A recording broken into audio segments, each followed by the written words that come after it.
saa yu piloté projet bu mag bu président de la république joxe duñu ko mettre en œuvre tant que waxtaanuñu ak acteurs yi mooy artisans yi nga xam ni ñoom la ñu jagleeleel projet bi. donc loolu moo tax tey ñu dajale leen fii ci chambre de commerce de Dakar waxtaan ak ñoom ci modalité yi nga xam ni moom la ñu nar a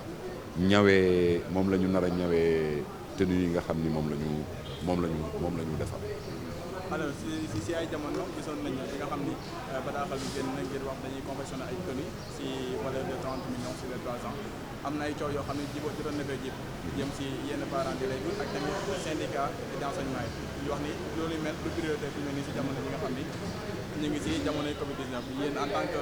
représentant du ministère yéen ban tontu ngeen am si loolu. waaw ñun tontu biñ ci am xam nga moom laay wax man artisan yee ma tax a jóg ndax ministère bi nga xam ne fa la artisanat nekk fa la bokk. éducation nationale nag mënuñoo tere syndicat yi ñu ne lii wala lii mooy suñu priorité mais li ma gëm ba gëm ko mooy fukki milliards pendant 3 ans ñu jox ko ay artisans man mënumaa nangu ni projet boobu di priorité ndax ñëpp gis nañ li mbas mi def ci secteur artisanat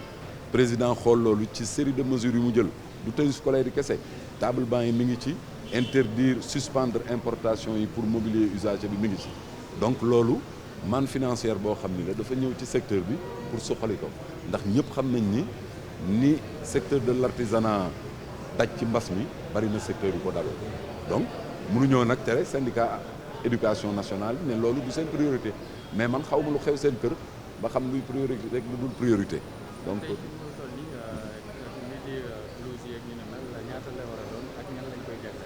waaw blouse yi bi ñu ko xaymaa te loolu yëpp ñu ngi déparé ci li nga xam ni moom la ñu éducation nationale jox ci cycle préscolaire ak élémentaire parce que première année bi ci ñaari cycle yooyu la ñu liggéey muy fukki milliards yoo xam ni dañ ci war a defar ñeenti millions tenue ak lu topp ndax ñaari millions ak fukki junniy élèves ñoo am te élève bu nekk dafay am ñaari tenue moo tax ñeenti millions bu tenue ak lu ko ëpp tuuti moom la ñu nar a defar te loolu sunu artisans locaux yi ñoom ñoo koy séddoo beneen instruction bi ci président de la république joxe mooy que ni région bu nekk la ñu soxla ci tenue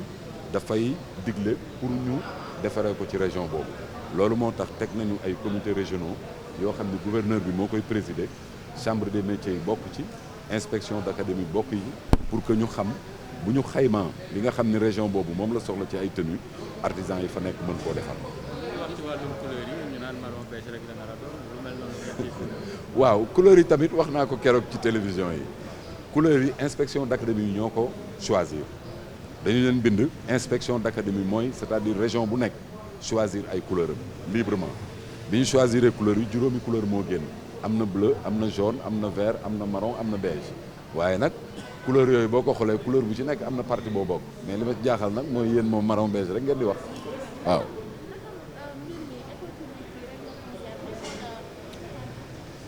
waaw projet bi ci ñetti at lay durer phase pilote bi mooy at bu njëkk bi te at bu njëkk bi dañ ko yemale ci école publique yi kese ba xool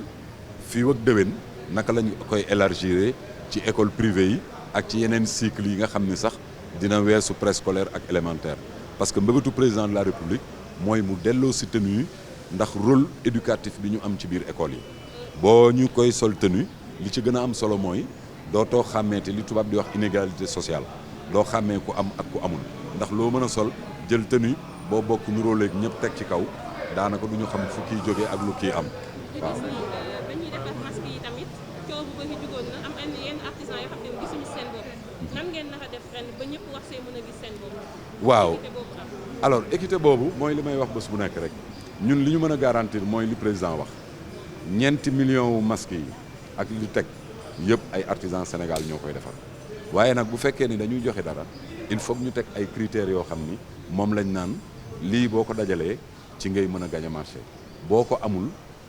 logique na nga bañ a bokk ñi ko amul ñi ci bëgg am nag ñoo ngi leen di ñaan lépp lu ñu teg ci ay critères comme ñi ngi koy wax ak ñoom tey nii ci biir bu ñu génnee ñu joxe ko ba nga xam ni ñëpp mën nañ ci bokk ndax nu mu gën a yaatoo gën a arrangé ñëpp. l'essentiel mooy sénégalais yi koy defar kenn du ko jéggaani. waaw tenue yi bu njëkk dañuy remercier président de la république ci li mu jël ay tenue jox ko tailleur yi pour ñu ñëw ko loolu dañ ciy remercier président de la république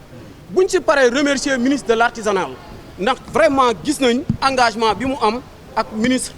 est-ce que yaa ngi dégg gis nañ engagement bi mu am mais te ni dafa am loo xamante ni il faut ñu wax ko ci te daf ñu metti mooy que ni président dafa am lu mu bëgg pandémie bi ñëw mooy tenue tailleur bi ba gën a nekk ci suuf jot ko mais yéen dugg ngeen ci biir salle bi ñi ngeen fa gis ñëpp ay industrie lañ bi ñu fi indee masque yi état da ko doon joxe par 400 francs ñoom ñu koy joxee tailleur yi par 125 150 ñun loolu la ñuy combattre idée bi rafet na exposé bi rafet na mais dañoo d'accordul ñun ci li nga xamante ni moom lañ bëgg a doxal coordinateur bi nga xamante ni mooy coordinateur mobilier national ni muy doxale mbir yi la ñu d'accordul dañu bëgg dafa am benn njuñ jaaj bu si nekk. daf ko yàgg a am dañu bëgg président de la république lii nii mu dindi ko ci loxo Saloum Ndiaye ñun dañu kontaan ci président kontaan ci ministre de l'artisanal kontaan ci artisan yi mais ñi fi dajale tey ay industrie la ñun yëguñu lii ñun yëguñu lii COPAS ñun ñoo def 1er juillet taxaw di combat di dem ci président di dem fépp pour tenue yi am tey ñii ngeen fi gis ñu nekk ay industrie gisu leen fi kenn mu taxaw ci télé bi combat keroog bi enseignants yi génnee ci télé bi di wax ñun ñoo fa génnoon di wax kon duñu d'accord benn yoon industrie yi mu dajale ci biir mu leen koy jox pour propre intérêt ak intérêt industrie yi non lii suñu mbébét mooy dañoo am président union des chambres de métiers mu ngi ci biir am ay chambre de métier recensé képp kuy artisan te xam artisan yëpp yi nekk ci gox-goxaan yi li ñu bëgg mooy président de la république jël mbir yi jox ko koo xamante ne transparence lay demee industrie seen yoon nekku ci ndax ñi ngi nii di ñaw ay tenue ñu ngi leen jox tenue militaire yi ñu koy ñaw ak yëpp te ñun laaluñ si kon président bu génnee lii jagleel ko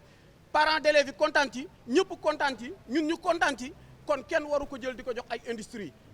wax ji nag exposé beeg yëpp rafet na d'accord nañ mais li ñuy wax ak li ñuy def du benn buñ fi jógee gis ngeen tailleur yi suñu ginnaaw masque yëpp ñoom la ñu retourné waat di leen ko joxaat ci suuf ñu koy ñaw prix yu bon lu tax loolu bu nit ñi di wax ñu ne kenn du wax information bii ñun dañu bëgg ngeen jagleel ko bu leen ko dagg bu leen wax dara mooy information bu baax